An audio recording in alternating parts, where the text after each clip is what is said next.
بسم اللہ الرحمن الرحیم، السلام علیکم ناظرین، آپ سب پر سلامتی ہوں. مجھے جواد یوسف کہتے ہیں. ناظرین، بھارتی پائلٹ شیوانگی سنگھ منظر عام پر آ چکی ہے. آخر 5 سے 6 ماہ تک وہ کہاں پر غائب تھی؟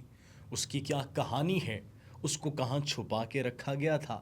اور کیا واقعی میں وہ پاکستان کی حراست میں تھی یا پھر نہیں؟ یہ وہ تمام تر سوالات ہیں جو آپ کے ذہنوں میں آ رہے ہیں، اور ان سب کا جواب ہم آپ کو دیں گے. ساتھ ہی ساتھ بھارت نے مشقیں شروع کر دی ہیں اور برطانیہ سے ملینز آف ڈالرز کے میزائلز منگوا لیے ہیں. کیا پاکستان پر حملہ کرنے کی کوئی خفیہ پلاننگ، کوئی تیاری کی جا رہی ہے؟ اس حوالے سے بھی آپ کو بتائیں گے ناظرین. ساتھ ہی ساتھ 2 بھارتی فوجیوں کی پراسرار ہلاکت ہوئی ہے، اور یہ 3 دن میں تیسرا مسلسل حملہ ہے بھارتی فوجیوں پر، جو کہ اپنے ہی ملک میں، اپنے ہی سرزمین پر محفوظ نہیں ہے. ساتھ ہی ساتھ ایک اور بری خبر ان کے لیے یہ ہے کہ پاکستان نے را کا ایک خفیہ نیٹ ورک بے نقاب کر لیا اور وہ پکڑ لیا ہے. ناظرین، افغانستان کے ساتھ بڑھتے ہوئے مراسم اور تعلقات بھارت کے پاکستان کو کیا اشارہ دے رہے ہیں، اور 4 سال بعد بھارت افغانستان گیا، کیا فیصلے کیے گئے اور کیا وہ مستقبل میں کرنے جا رہے ہیں؟ اس حوالے سے بھی آپ کو بتائیں گے. ایران روس سے جدید ترین جنگی جہاز لینے والا ہے. وہ کون سے جہاز ہیں وہ بھی آپ کو بتائیں گے. ایران کی ایئر فورس ناظرین اپ گریڈ ہونے والی ہے. ساتھ ہی ساتھ 6 شہر انہوں نے بنانے کا فیصلہ کیا ہے، اور وہ بھی اسلحے سے بھرے ہوئے. وہ کہاں پر ہوں گے، کون سے شہر ہوں گے، اس سے متعلق بھی آپ کو بتائیں گے. اور ساتھ ہی ساتھ ناظرین، چائنا اور سعودی عرب کے درمیان ایک بہت بڑی دفاعی ڈیل ہونے والی ہیں، اور اس کے اثرات ہمیں ابھی سے نظر آنا شروع ہو چکے ہیں. ناظرین، سب سے پہلے بات کرتے ہیں بھارت کی رافیل لڑاکا طیارے کی پائلٹ شیوانگی سنگھ کے بارے میں.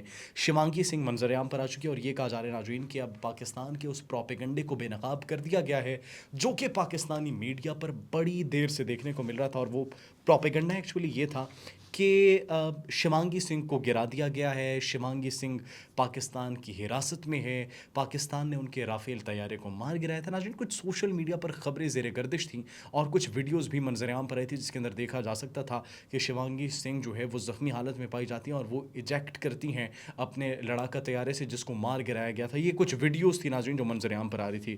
اس کے بعد ناظرین قیاس آرائیاں ہو رہی تھی، ہمارے آفیشلز کی جانب سے اس بات کی تردید کر دی گئی تھی، ترجمان پاک فوج کی جانب سے تردید کر دی گئی کہ ہمارے پاس کوئی لڑاکا طیارے کی فائٹر پائلٹ موجود نہیں ہے.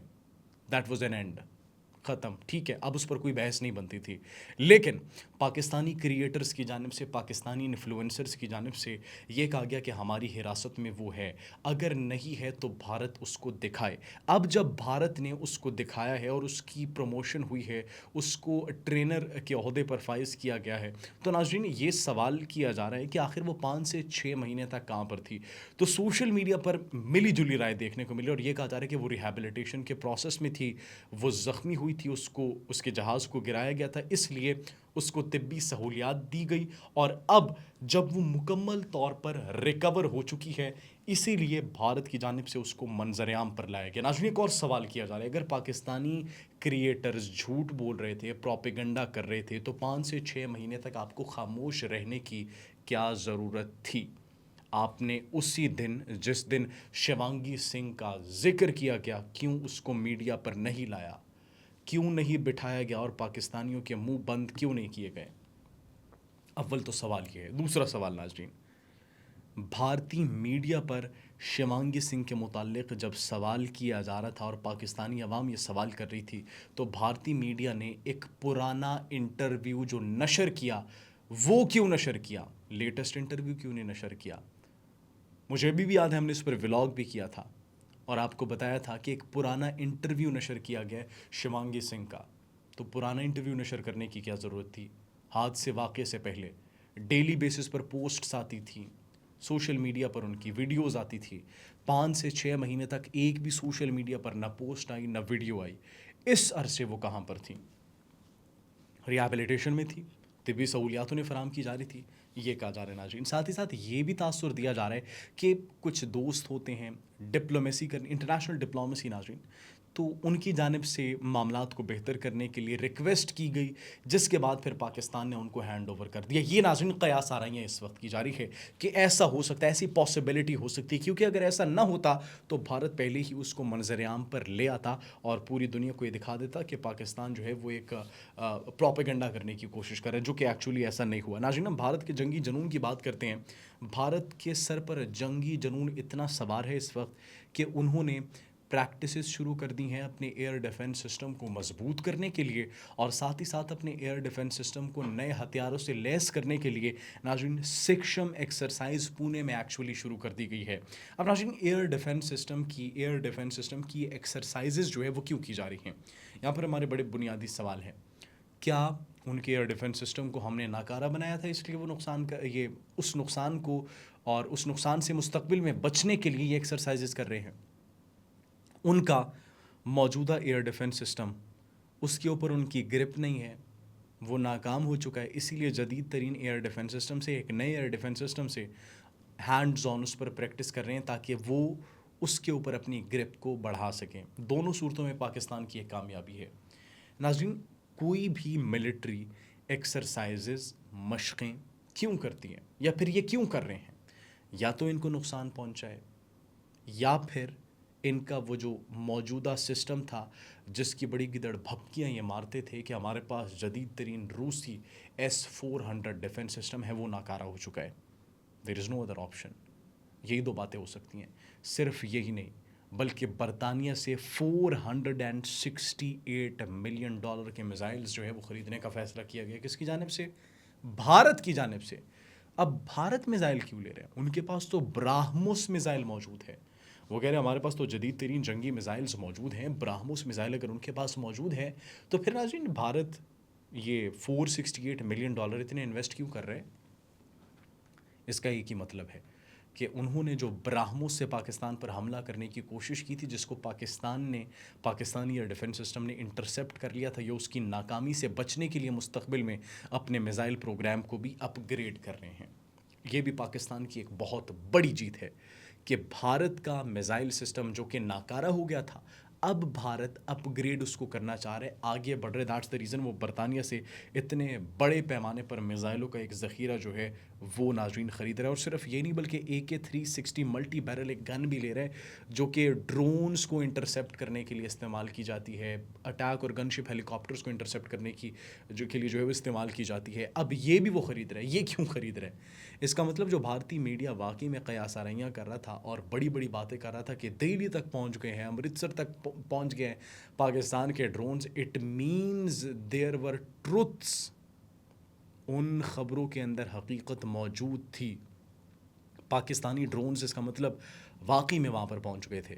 اب ان ڈرون سے بچنے کے لیے اور خود کو بچانے کے لیے بھارت جو ہے یہ جدید ترین اس طریقے کے ہتھیار لے رہا ہے تاکہ پاکستان کے وہ برابر آ سکے۔ لیکن ناظرین، اٹ ڈزنٹ میٹر، اگر وہ ہتھیار خرید بھی لیتے ہیں تو it matters the person who is operating that, جو شخص اس جہاز کو، اس ایئر ڈیفنس سسٹم کو، اس ملٹی بیرل AK-360 گن کو آپریٹ کر رہا ہوگا، دیٹ ایکچولی میٹرز۔ اب اگر نااہل لوگوں کے ہاتھ میں آپ پکڑا دیں ایسے جدید ترین ہتھیار تو پھر وہ تو تیا پانچا کریں گے ان ہتھیاروں کا اور مارکیٹ تباہی کریں گے، ان سے آپ مزید کیا ایکسپیکٹ کر سکتے ہیں؟ ناظرین، تیسرا بڑا حملہ بھارت میں جے پور میں ہوا، انسیڈنٹ ہوا، اور اس کے بعد ناظرین مزید مقامات پر لداخ میں انسیڈنٹس جاری ہیں۔ مقبوضہ کشمیر میں 6 بھارتی جو پیٹرول یونٹ کے اہلکار تھے ان کو ہلاک کیا گیا، اور کہا جا رہا تھا یہ فریڈم فائٹرز کی جانب سے کیا گیا، اور پھر وہ وہاں سے بچ نکلنے میں، بھاگنے میں کارروائی کے بعد کامیاب بھی ہو گئے۔ اب ناظرین 2 بھارتی فوجی، یہ کہا جا رہا ہے کہ کشور رینج میں ایکچولی شدید ترین وہاں پر موسم تھا، برفانی موسم تھا، جس کے بعد وہ لاپتہ ہو گئے تھے، ان سے رابطہ کٹ گیا تھا، اور اب ان کی پراسرار موت کی تصدیق ہو چکی ہے اور ان کی لاشیں بھی مل چکی ہیں۔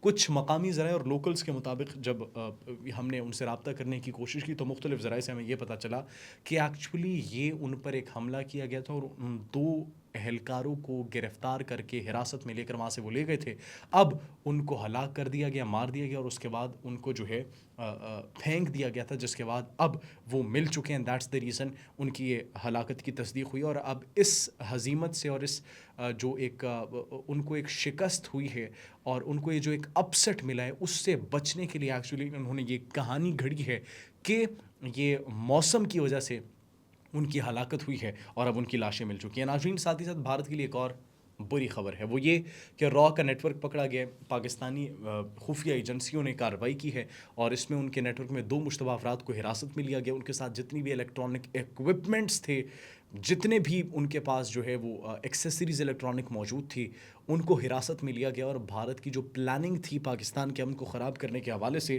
وہ بھی منظر عام پر آ چکی ہے. ناظرین، یہ پاکستان اور بھارت کے جو تعلقات ہمیں کشیدہ ہوتے ہوئے دکھائی دے رہے ہیں، ساتھ ہی ساتھ بھارت بڑا ایکچولی فائدہ بھی اٹھا رہا ہے اس کا. افغانستان کے ساتھ جو ہمارے تعلقات خراب جو اس وقت کشیدہ ہوتے ہوئے ہمیں دکھائی دے رہے ہیں، اور کچھ مخصوص سیاسی جماعتیں ان کو کشیدہ کرنے میں اور کچھ مخصوص شرپسند عناصر ان کو کشیدہ کرنے میں جو ہے کوئی کسر نہیں چھوڑ رہے، تو بھارت اس کا بھرپور فائدہ اٹھا رہا ہے. بھارت 4 سال بعد اپنی ایمبیسی کھولنے کا فیصلہ کر رہا ہے افغانستان میں، اور افغانستان میں جو ہماری کارروائی کی گئی تھی ہماری فورسز کی جانب سے، اس میں تحریک طالبان پاکستان کے سرغنہ کو نور ولی کو جو ہے وہ جہنم واصل کیا گیا، اور اب اس کی تصدیق بھی ہو چکی ہے. تابوت میں اس کی جو ہے وہ تصویریں منظر عام پر آئی ہیں، فوٹیجز وہ کہ سوشل میڈیا پر زیر گردش ہیں.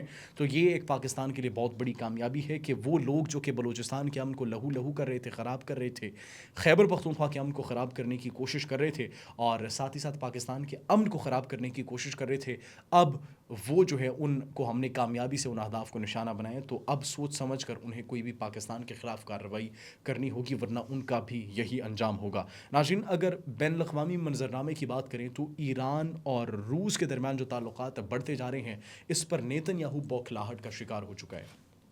نیتن یاہو کے خلاف اس کے اپنے ملک میں ایک تو کارروائی شروع ہو چکی ہے، اور ان کے اوپر پہلے بھی بڑے کیسز تھے، اور ان کے ساتھ ساتھ ناظرین اب انہوں نے روس کو ایکچولی کال کی ہے.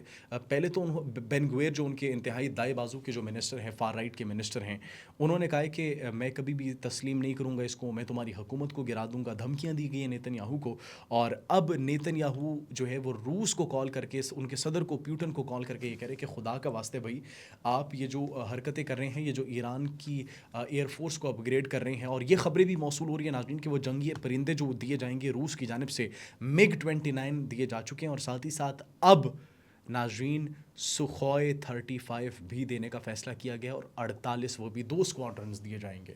تو یہ اگر ہو گیا ناظرین، تو ایران کی ایئر فورس بہت زیادہ ان کی اپ گریڈیشن ہو جائے گی، اور وہ جو ایک لوپ ہول تھا وہ ہمیں کور ہوتا ہوا دکھائی دے گا. تو یہ ناظرین ایک بڑی خبر ہے، خوشائند بات ہے ایران کے لیے کہ ایران اپنی ملٹری کیپیبلٹیز کو مضبوط کرتا چلا جا رہا ہے، اور ساتھ ہی ساتھ نیتن یاہو روس کو کہہ رہے ہیں کہ ایسا نہ کرو، یہ تم کیا کر رہے ہو، اگر تم نے ایسا کیا تو پھر ہم جو ہے وہ یوکرین کو اسلحہ فراہم کریں گے، جو کہ ایکچولی وہ آلریڈی پہلے سے ہی کر رہا ہے. اور روس کی جانب سے بڑا کلیئر اور ایک واضح پیغام دیا گیا کہ ہم وہی کریں گے جو کہ ہمیں ٹھیک لگے گا.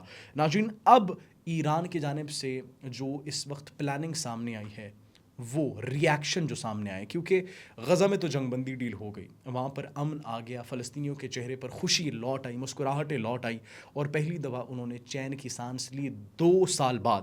اب ناظرین سچویشن ایکچولی یہ ہے کہ اب پلاننگز اور خبریں یہ آ رہی تھی کہ ایران کے اوپر حملہ کیا جا سکتا ہے، ایران کے اوپر حملہ یہ امریکہ اور اسرائیل کی جانب سے کیا جا سکتا ہے. یہ خبریں ہمیں موصول ہوتی، there was a probability, chances ہمیں ایسے دکھائی دے رہے تھے. ایران نے اس کی تیاری کر لی ہے، اپنی ملٹری کو اپ گریڈ کرنا شروع کر دیا ہے، ہزاروں کی تعداد میں انہوں نے جدید ترین سپیڈ بوٹس اور سب مرینز انہوں نے بنا دی ہے، ساتھ ہی ساتھ ان کی ایئر فورس اپ گریڈ ہو گئی ہے، چائنا سے J-10C پہنچ گئے ہیں، سخوئی 35 بھی 48 پہنچ جائیں گے. انہوں نے میزائلز کی اپنی پروڈکشن کو انکریز کر دیا، اور ساتھ ہی ساتھ ناظرین جو بڑی خبر ہے وہ یہ کہ 6 میزائل سٹیز بنانے کا انہوں نے اعلان کیا ہے، 6 میزائلوں سے بھرے شہر. جس طرح زیر زمین میزائل کا شہر ایک انہوں نے بنایا تھا، اب 6 ایسے مزید شہر بنانے کے اوپر وہ کام کر رہے ہیں، اور اس لیے انہوں نے اپنے میزائلز کی پروڈکشن کو 50 گنا 100 گنا تک بڑھا دیا ہے. یہ اس وقت مختلف خبریں موصول ہو رہی ہیں. چائنا بھی میدان میں اتر آیا ہے، اور چائنا میدان میں اس طریقے سے اترے ناظرین کہ چائنا نے ایک بہت بڑا سرپرائز دیا ہے. سعودی عرب کے ساتھ ایک ایسی ڈیل کرنے وہ والے ہیں کہ جس سے توازن بھی طاقت کا تبدیل ہو جائے گا، اور ویسٹرن الائنس بھی ہمیں ختم ہوتا ہوا دکھائی دے گا. انہوں نے ناظرین یہ فیصلہ کیا کہ ان کے ساتھ نیول ڈرلز اور نیول پریکٹسز کر رہے ہیں. کون؟ چائنا. پاکستان کے ساتھ جو SMDA ہوا اس کے بعد اب چین بھی میدان میں اتر آیا، اور چین جو سعودی عرب کے ساتھ یہ پریکٹسز کر رہی ہے، اس بات کا ثبوت ہے کہ اب چین کا انفلوئنس، پاکستان کا انفلوئنس گلف ممالک میں اور ساتھ ہی ساتھ مڈل ایسٹ میں بڑھتا چلا جا رہا ہے، جو کہ مغرب کے لیے بھی اور ساتھ ہی ساتھ نیتن یاہو کے لیے بھی ایک بہت بڑی خطرے کی گھنٹی ہے۔ آپ اس بارے میں کیا سوچتے ہیں؟ کمنٹ سیکشن میں اپنی قیمتی رائے سے ضرور آگاہ کیجیے گا۔ اپنا بہت خیال رکھیے۔ اللہ نگہبان۔